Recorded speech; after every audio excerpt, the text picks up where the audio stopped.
महाशिवरात्रि व्रत की कथा के अनुसार चित्रभानु नामक एक शिकारी था।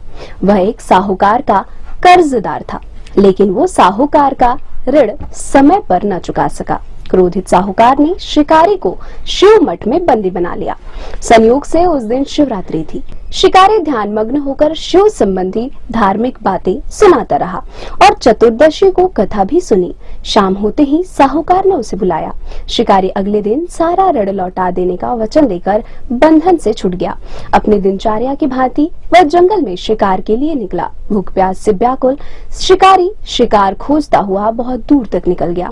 जब अंधकार हो गया तो उसे रात जंगल में ही बितानी पड़ी। वह एक तालाब के किनारे बिलपत्र के पेड़ पर चढ़कर रात बीतने का इंतजार करने लगा।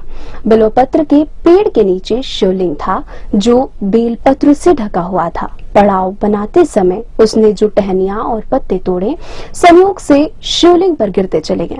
इसी प्रकार दिन भर भूखे प्यासे शिकारी का व्रत भी हो गया और शिवलिंग पर बेलपत्र भी चढ़ गए। एक पहर रात्रि बीत जाने पर एक गर्भिणी हिरणी तालाब पर पानी पीने के लिए पहुंची। शिकारी ने धनुष पर तीर चढ़ाकर जो ही प्रत्यंचा खींची, हिरणी बोली, मैं गर्भिणी हूँ, तुम एक साथ दो जीव की हत्या करोगे। मैं बच्चे को जन्म देकर शीघ्र ही तुम्हारे समक्ष प्रस्तुत हो जाऊंगी, तब मार लेना।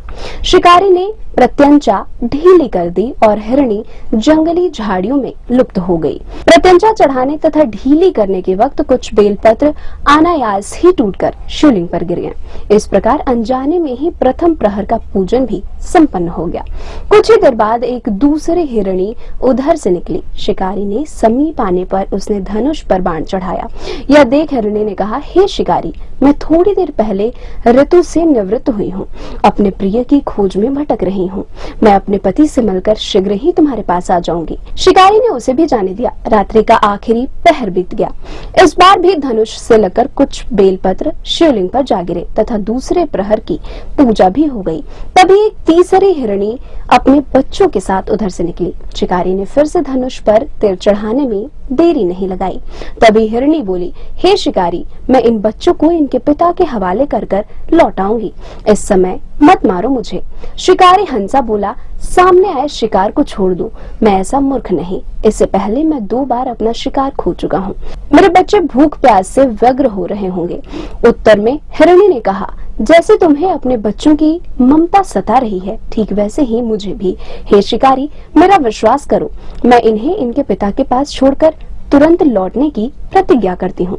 शिकारी को उस पर दया आ गई। उसने उस हिरणी को भी जाने दिया। शिकार के अभाव में तथा भूख प्यास से व्याकुल शिकारी अनजाने में ही बेल वृक्ष पर बैठा बेलपत्र तोड़ तोड़ कर नीचे फेंकता जा रहा था। सुबह होने पर एक हष्ट पुष्ट मृग उसी रास्ते पर आया। शिकारी ने सोचा कि इसका शिकार वह अवश्य करेगा। शिकारी को देखकर मृग बोला, हे शिकारी, यदि तुमने मुझसे पूर्व आने वाली 3 मृगियों तथा छोटे छोटे बच्चों को मार डाला है, तो मुझे भी मारने में विलंब न करो, ताकि मुझे उनके वियोग में एक क्षण भी दुख न सहना पड़े। मैं उन हिरणियों का पति हूँ। यदि तुमने उन्हें जीवन दान दिया है, तो मुझे भी कुछ क्षण का जीवन देने की कृपा करो। मैं उनसे मिलकर तुम्हारे समक्ष उपस्थित हो जाऊंगा। मृग की बात सुनकर शिकारी ने रात की सारी कथा मृग को सुना दी। तब मृग ने कहा, मेरी तीनों पत्नियां जिस प्रकार प्रतिज्ञाबद्ध होकर गई हैं, मेरी मृत्यु से अपने धर्म का पालन नहीं कर पाएंगी। अतः जैसे तुमने उन्हें विश्वास पात्र मानकर छोड़ा है, वैसे ही मुझे भी जाने दो। मैं उन सबके साथ तुम्हारे सामने शीघ्र ही उपस्थित होता हूँ। शिकारी ने उसे भी जाने दिया।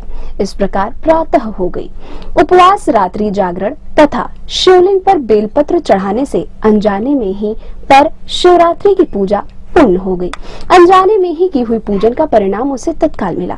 थोड़ी ही देर बाद वह मृग सपरिवार शिकारी के समक्ष उपस्थित हो गया, ताकि वह उनका शिकार कर सके। किंतु जंगली पशुओं की ऐसी सत्यता, सात्विकता एवं सामूहिक प्रेम भावना देखकर शिकारी को बड़ी ग्लानि हुई। उसने मृग परिवार को जीवन दान दे दिया। अतः अनजाने में शिवरात्रि के व्रत का पालन करने पर शिव जी प्रसन्न हो गए और शिकारी को मोक्ष और शिवलोक की प्राप्ति हुई।